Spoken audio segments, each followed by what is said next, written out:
Welcome to Making It Here. I'm your host, Brant, and this is my co-host, Selina.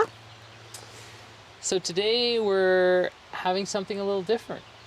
We've come out to meet with Phyllis. Thank you for meeting us.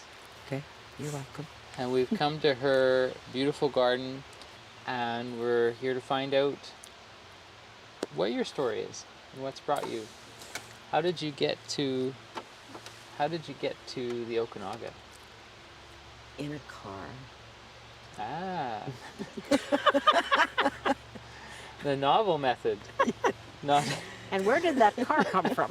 The coast. Oh, the coast. The island. Nice. Okay. Vancouver Island. Victoria. Up in the wilderness or city-like? Probably. No, Victoria. The Kind of which? the wilderness. Oh, Victoria. Ah, Beautiful. Actually, probably the biggest wilderness on Vancouver. okay, well, that's good. Beautiful. And what inspired that car ride? There was a sick, dying old lady who needed someone to live with her. That lived out here. Penticton. So you came directly from the island from Victoria to Penticton, and then this is Naramata, not The far lady off. died. I see. And the And car moved her over here. Probably a different car. Oh, how long did she live? So how long did you look after 3 her? years. 3 years. And you lived right there and took Yeah. care of her? Nice. Well, let's say that. And so, what drew you to Naramata after? Well, there was a house for rent. What draws anyone anymore? A place to live. Yeah. Okay. And, yeah, because it got sold, and then they let us live there for 3 years after they bought it. So this actual place is new to you. Well, we've been living here for 3 years. I see. Maybe, something like that. Ever since you left the other one? Yeah. Ah. But you've always been a nature person, I presume. Like, kind of? You like plants and nature and healing Well, and... Yeah, I used to be on boats, though. Oh, on boats. Oh, We had a sailboat, built a sailboat. oh, on the island. Yeah, Courtney. And then on Hornby, I had a couple of dories. You know dories, rowboats? Yes, yeah, Yeah, I think, yeah. yeah. Oh, so did you But I fish had a or just garden. went out with for pleasure, No, kind of? I'm not a commercial person. Okay, no, but I meant for your own. Just, I meant go fish. Well, for... I caught a fish one day, but you know, you Oh. have to kill him. So I decided I was just going to eat vegetables. Okay, fair enough. But you said you worked like on your own health or sometimes. So how did you learn that? I learned that by dying, Oh. beginning to die, Oh, coming very near dying. and that happened all of a sudden? Like, That never really happens all of a sudden. It's just all of a sudden people notice that. oh, they're I see. dying. Okay. Or they get sick enough. Okay. But it's never really. Oops, Sudden. am I taking that thing off? Oh, no. No. This is not the striptease. No, it's getting hot. Yeah, it's warm. Yeah. I'm in a. As soon as the wind dies, it gets So how old were you say, when you noticed you were dying then? 50. Oh, wow. And was it like, I mean, you don't have to say what it was, I guess, but it was Well, like an ectopic. Originally, there was an ectopic pregnancy. And it was misdiagnosed in an ultrasound. Doctor couldn't read an ultrasound. Oh. And so And what did that you... took 20 years till there was no blood. Oh, Very little blood. well, that's pretty serious to miss that. That's why I was dying. Ah. I just mean that's Wow. like, And so, I'll And what go out did- on oh, a sorry. limb and say that you found the incompetence a little bit dismaying. I found it more than dismaying. death threatening. Well, it threatened my life, but I found it as I studied other forms of medicine, I found it ignorant and stupid. And now I mostly find Western doctors following suit. And what did he misdiagnose it as? What did he call it? Oh, he called it a normal embryonic sac forming in the uterus. That's what he called it. But me, I was all wrong. Oh, of It course. was small because I had my dates wrong. Oh. I didn't know when I got pregnant, which is, once again, ignorant and stupid. So, Yeah, don't listen to the person that it's affecting and that's doing it, right? yeah. Listen to the guy who just met you. Oh, Well, you know, later on, 30 years later, as I was packing to move out here, on the radio, they said, oh, this guy, and I recognized the name, is now retiring with honors, great honors, service in his service to the community for so many years. But shortly after that, I heard about, on the radio, a woman who had gone to that same hospital in Comox, and now he was reading CT scans, so he really upped his ante and told her she had no cancer. Well, don't worry about it. You have no cancer. 6 months later, she died of stage 4 cancer oh. because he misread her CT scan. Oh dear. Yeah, what scares me is they still let them, like, we watched a show the other night called Dr. Death. And it was a true documentary. And this guy butchered people. And yet he did it for, like, and crippled them and everything else. And yet nobody stopped him from operating, which is like it's just unbeknownst to me. It should be one, not. He even crippled his so-called best friend. And nobody ever stopped him. Wasn't his best friend. Well, from the friend's Well, he point of wasn't view. the best friend of the. Yeah, the other guy was. Yeah. And so from that time, I imagine you got the idea you need to take charge of your own health. And Well, right after. But that was 20 years later that I became ill from it. It takes a long time okay. for the blood to completely disappear. Yeah, see, I didn't even know No. that about it. I always thought those pregnancies, I thought, like, if you didn't take care of them, then they would just explode the That's fallopian exactly tube. what happened. And that's on where the- Hornby Island. And that's when the blood man. disappeared from the The rupturing. blood is you're just internally bleeding. It's just internal bleeding. A lot of blood. A lot of bleeding. But of course it was 6 a.m. because nothing ever happens on Hornby Island before 6 a.m. So the ferries boy. had to be started. 2 ferries, Hornby and Inman. Oh, So, Wowie. so then, they couldn't figure out why I was even alive when I got there. The beans were flat.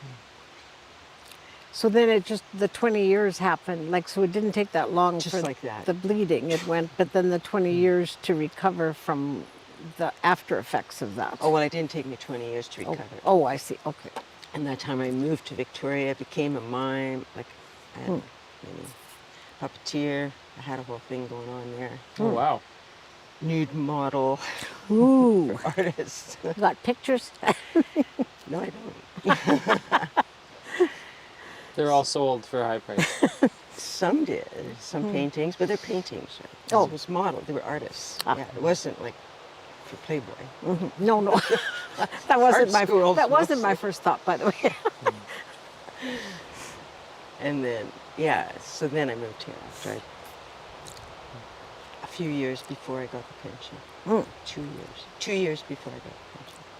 And the ancient alternatives, like you said, that kind of stuff, you just read up and learned, like, and then you just took Yeah, what stuff was to. that process? No? When I was in Victoria, there are many Chinese doctors, Chinese schools of medicine. At the time, there probably aren't as many now because of COVID, but at the time there were 4 schools of Chinese medicine. And so I used to rent rooms because, you know, entertainers, it's not like you had a lot of money coming in. Right. So I used to rent rooms to young women, and one woman was going to the school of Chinese medicine. Ooh.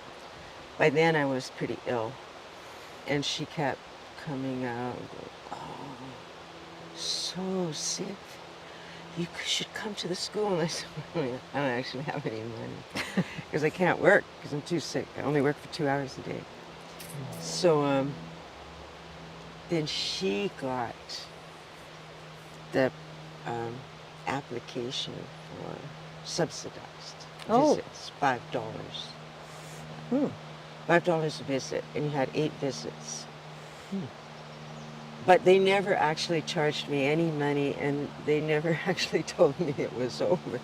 So I just kept going, and they kept doing, because they were like always amazed that I wasn't dead. They were just amazed I wasn't dead, so they kept. Just to Just learn keep more coming. about a Just situation just like keep that. coming. Come once a week. And so yeah, and then I go out. I was doing that, and then I found I broke a wrist, which also made me extremely ill. I was really Your wrist. ill. Oh. Yeah. And then I was in a cafe, and this guy said, "Oh, I did take Chinese herbs," but this guy said, "I went to this really great herbalist, Dr. Johnny, just down the street." And I said, "Oh yeah, I know that store." So then he said, "Yeah, that guy's brilliant." So I went, and I got the stuff for my wrist, and the guy was brilliant, and I went to him for about 12 years. Ooh. Building my blood back. Herbs to build my blood back. So Chinese medicine builds your blood back. They don't just give you someone else's blood, which could be questionable. Yes. Yes. So the old herbalist, he was like, yeah, he was an artist of the herbs. And so he taught me lots. All the Chinese doctors I went to taught me lots because they were all amazed I was alive. So they took a great interest in you. Yeah, The Walking Dead in a different sense. kind of, yeah. Well, yeah, and they also, when I first started going to a school of Chinese medicine, they really wondered why I didn't go to the hospital. Oh. So I told them why I didn't go to the hospital. They agreed with me. Yeah. But they have to be very cautious. They can't Yes, be, yes, can't say. be full-hearted, like, yeah, the guy was an idiot. They Yeah. have to go, oh, I understand. I understand. And so that began your journey of seeing the alternatives that have a much different touch Well, towards in healing. fact, the alternatives found me.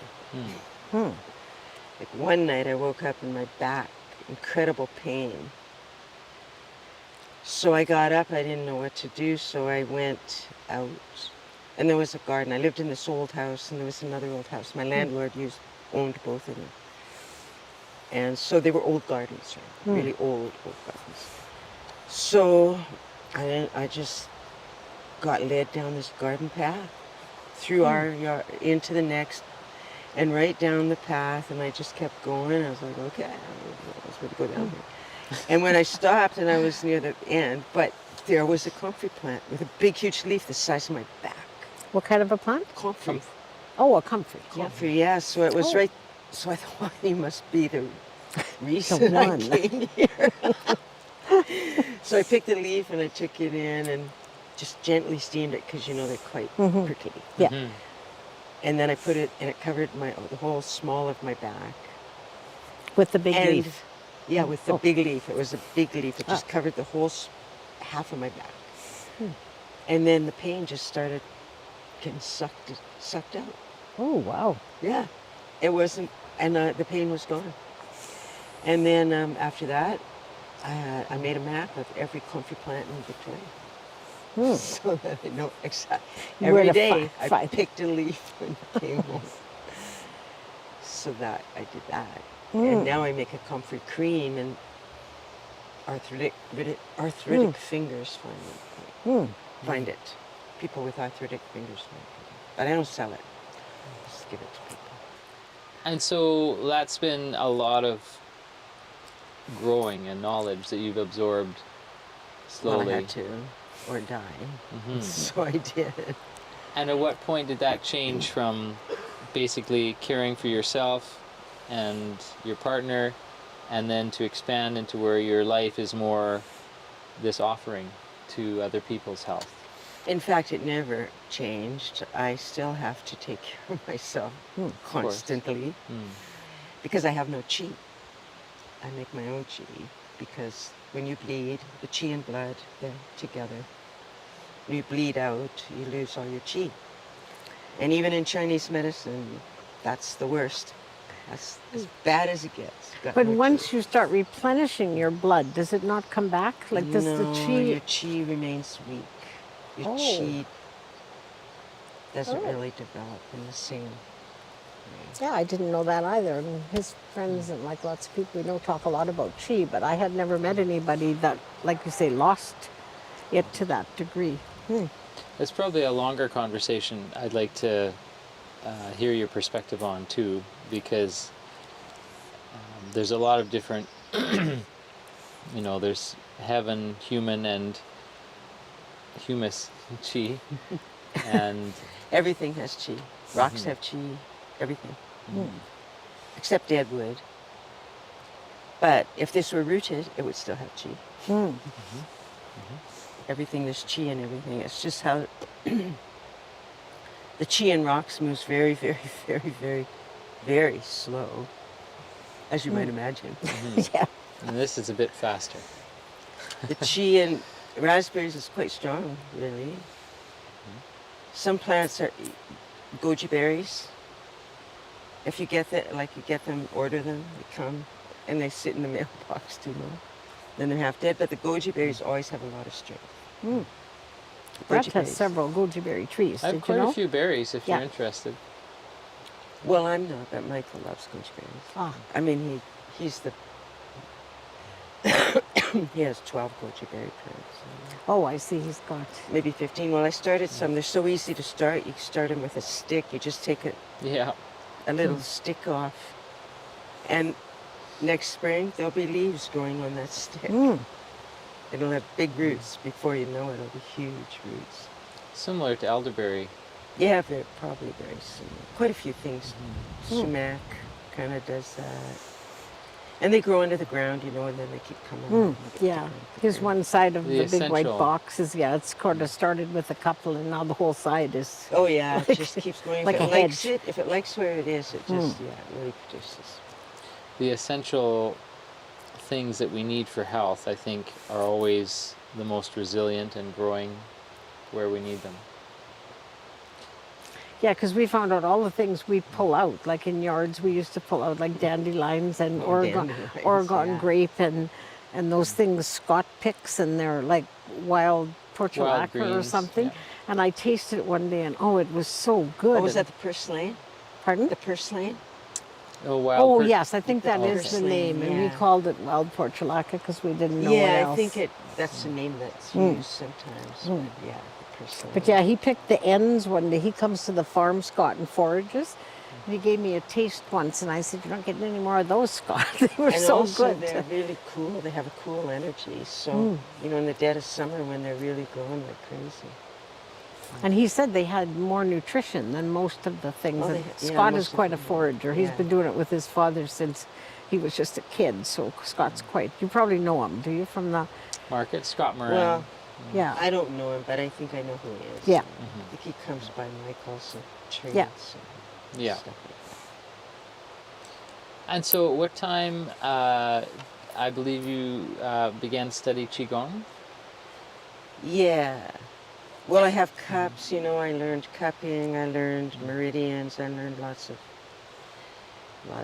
points and things, and massage. I learned lots of massage, and then, but I still couldn't quite carry health. So then I was in a little coffee shop, and I turn around and there's a sign on the bulletin board, medical qigong. Oh. No, there's just a phone written for no tags or anything. And I was feeling pretty crappy, and I didn't have much money left, and I thought, no, I don't do that anymore. I do want to do it, but I don't want to do it. And so then, next time I was at the coffee shop, there was the sign. You thought it's calling Okay, out you to want me. me to write? So I'll write the name. I'll write the number down. I'll probably call, but I'm not going to do it. So I called her and I did it. And the next time I went, the sign was gone. Oh, Wow. good thing I you guess wrote it was it. there for Yeah. me today. Because she didn't even know where that sign came from. Oh. She said, how did you find out? You don't, because I was already like, no, I don't do internet. She said, well, how did you find out? Because it was just on the internet. And I said, well, there was this little sign above us. And she said, well, I didn't put any signs out. I said, One of neither those did I. I don't know where it angels, came from. maybe one of those angels over there. Well, sticking- that's just it. You getting know, ready it was for kind Phyllis. of, Yeah. just got led to the concrete, down the garden path. And it just kept happening like that. And then by then I had enough knowledge to understand medical qigong, which was the thing. Nobody else really, except for the teacher, could, because they didn't have enough knowledge. Chinese medicine. You have to understand Chinese medicine. But, you know, I do have a little class of people I teach in Penticton. Women and Michael. Nice. Is there a reason just women or men don't? No, they just don't do it. Yeah, Oh. men just don't do it. Too busy. Rather be dead. Yes, I know. It's like if you say you have to quit drinking and smoking, and they all say, well, Rather then be I dead. might as well die. Yeah, I know. That's it. Always sounded so stupid to me, but yeah, rather die. Yeah, I was taught that there's 3 levels of Qigong. There's the personal healing, and then there's the healing for others, and then the 3rd level is usually for martial arts or something, when you begin to project your Qi in a very strong way. Well, there are 2 forms of Qigong, and one is medical and one is martial. That's where it is. And medical is the Qigong that and advances health and mental ability. And yang forms strengthen the exterior of the body. And the difference is, they're called yang. Yang, that's a yang form, fighting. So, and medical Qigong is yin yang, because you meditate while you're doing exercises, but you're meditating. There's meditations. And then there are meditations. So yin yang when you're doing physical exercises with the meditation, yin when you're just doing the internal meditation. Laying in bed or sitting maybe cross-legged under a tree. Maybe. So that's... And so these were all Chinese people then that you studied with? No, medical Qigong wasn't. Oh. Medical Qigong actually almost, because I don't know if you know about Mao, when Mao took over and canceled all Chinese medicine. Oh, Everyone yeah, I had didn't sent know all exactly. the Qigong, everyone out of the parks. We're doing Western medicine now because we look stupid. Everyone thinks we're superstitious. So now we're bringing Western medicine. So they Oh, did. dear. But one of his high ministers became very ill, terminally, maybe cancer. Doesn't really state what it was. Anyway, he went to the Western hospital, like Mao said, and he just got sicker and sicker. And so finally, he knew Chinese doctors, so he went illegally, and then then he got better. Then he had the dilemma: do I tell Mao? Because Mao right now thinks the Western guys fixed me, and they didn't. So finally, he thought, okay, well, it could be worth my life, but I'm going to do it. Because he might do them in for you. Oh yeah, he might just have him sent to prison forever, or maybe Just by executed. not following his idea that Western is. Oh, Mao had many ways of making people wish they had done it. Yeah. wish they'd agreed with him. And So what anyway, that's how that. and what do you think? Just a slight side topic. What do you think of Falun Gong? Well, Falun Gong was, I mean, they're all exercises but it was created by a businessman, a Beijing businessman, who probably can't live in Beijing anymore. And if you ever see it, he's wearing a suit, and he's like one of those guys, you know, who do the talks. I don't remember any of their names, but they're Tony somewhat, you know. Tony He's like Robbins? stirs people up. Yeah, one of those kind of guys. People have died, and that's not really Qigong. So he did it for money. He's in it for money. And the people who are doing it and teaching it, they're not the ones, they're not making it. So he just he rents these huge places, huge auditoriums, he fills seats, like, was thousands in China, but no, but I doubt that he's in China anymore. But anyway, and that's just, they all pay money to go, and they all get, he stirs them up, they get excited. Qigong, everything is Qigong, actually. It's just skill with energy. Gong is skill, Qi is energy. So in a way, he was practicing a form of Qigong, making people so excited they died. So just a couple more threads I want to Okay. I want to connect on. We're pretty much through our time. So you find yourself now here where you recognize what your own body state is and has been and needs for care, and then you spend your time, as I understand, sharing what you can with people who want to listen. Yeah, only with people who want to or want to ask, perhaps. Well, if they just think it's an exercise class, then I'm not very interested in teaching. Yeah. If they want to know how to make their body function reasonably well, then I can show them. I can teach them. Yeah. With a lot of study. I have to study a lot to do. And that's everybody's individual, like study that individual for what Yeah. they need, more or less. And how long do you think that takes usually? Say if somebody was really interested in doing it. It depends, like, how complex the condition is. And I'm very familiar with some organs and their systems. I'm not as familiar with some others. Like, I don't have a heart problem, so I don't really study it much. But I am studying it now for a woman I'm teaching. So yeah, it all depends on the problem and how much I already might understand just by looking at a person, talking to them. So most of the people we talk to about how they've created their lives, their careers, or businesses here, you know, they kind of have a model that's very much the financial side of it.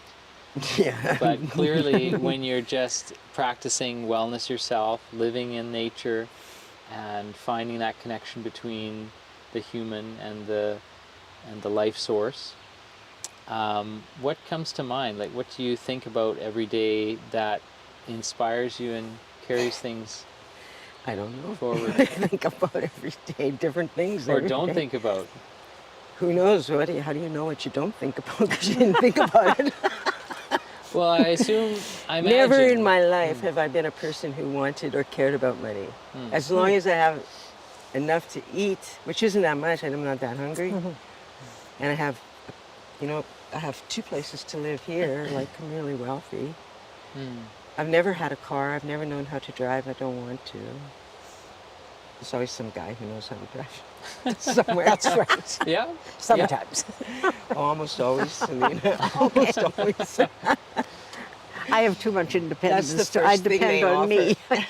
Yeah. The first and the last. Sometimes. No, not usually. But Well, different kinds of rides. different kinds of rides, yeah. And so, then I guess I would ask that what is, or do you see a legacy that you're No. projecting forward? No. Nope. Here today, gone tomorrow. Yeah. Anybody catch anything from it? Cool. So lucky we caught you here today. Yeah. Yeah. Well, no, I'm here every time. Right now, because it's spring. Right. But Look at that growth. Wow. So you sort of leave it up to the individuals if they want to find out something they could learn like you did, like by just, because sometimes, Yeah. like you say, what's in front of us, like you were led. I think lots of times we're led to a place where we could learn something if we were open. but But we probably are. yeah, We and could if we're not take open, then we over. miss it. We have to get out of Yeah. the brain. Well, I think we're really blessed to have people like yourself that I think are sort of dotted around the world, hidden sure. in little oases that are offering a knowledge and something outside of the mainstream that's not associated with material It should accumulation. be the mainstream. Actually. Mhm. Chinese medicine is the medicine we should be using because Western medicine just creates illness. People take those pills and they just give them to people. Yeah. And, And you know, like goodbye. half the time I don't think they knew why they gave them that pill. Well, just and they because they had it. They actually, I met a friend of the head of surgery, I think it was in Kelowna, and he quit after all that because he went in on the weekend and one of their elderly patients died because she fell down the stairs, and he said they're over medicated. He said Yeah, the reason she fell totally. is, and his colleagues all went against him. They actually made him go up against a psychiatric board to prove that he was sane by saying that. These are the people he worked with, and he won. They found him sane, but he said, I don't want to work in that profession anymore, even as much knowledge as he took, because he said, yeah, they over-medicate them, they don't cause a problem, but they fall and die and nobody really cares. It's just, oh well, we're They not don't going really to care about anybody. we're not going to say that they fell down the stairs because we wrote them a bunch of medicine. And the reason our medical system is falling apart is because they don't fix anything. They just make people sicker. They give you the drugs, and it might be 5 years later, and you might end up, and you end up sick, and it's like something else because it always is transformation. Yeah. And then no people in the West do not put together to No. oh yeah, that drug shut down my kidneys and liver for 5 years, and now I'm having real problems. And I just had a stroke. Must be Wonder something new. why that happened. Yeah. Out of the blue. Yeah. Yeah. Well, But people And I don't- say, totally predictable. Yeah. People are afraid to almost hear the truth, like because they have faith. You know, that's their faith in, I'm sick, I'll just go and somebody will fix me. They don't realize that that isn't what's happening. But, and if you try to tell them, there's a very, very fine, small amount of people that even want to hear that Oh, thought. totally. Yeah. Very small. Anyway, thanks though, that was interesting. yeah. Well, thank you for sharing your story.